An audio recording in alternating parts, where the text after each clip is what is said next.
નરેન્દ્રભાઈ મોદી કહે છે કે ખાતો નથી ને ખાવા દેતો નથી, પણ એમના ગુજરાતમાં એમણે જે પરંપરા મૂકીને ગયા છે કે જ્યાં સુધી કમિશન કબલમમાં ના પહોંચે ત્યાં સુધી એક પણ કોન્ટ્રાક્ટ પર સિગ્નેચર થતી નથી.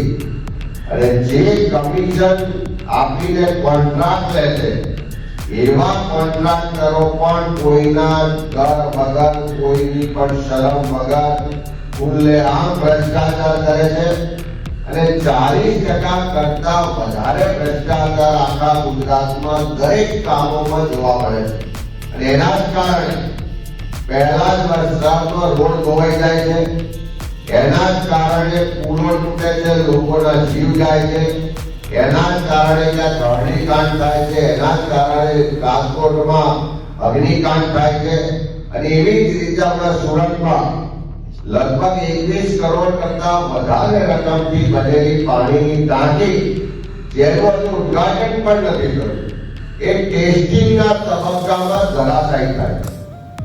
આ પાણીની ટાંકી નથી તૂટી, પણ ભારતીય જનતા પાર્ટીનું જે કમિશન રાજ ચાલે છે એની હકીકતો આખી દુનિયા સમક્ષ દેખાઈ રહી છે.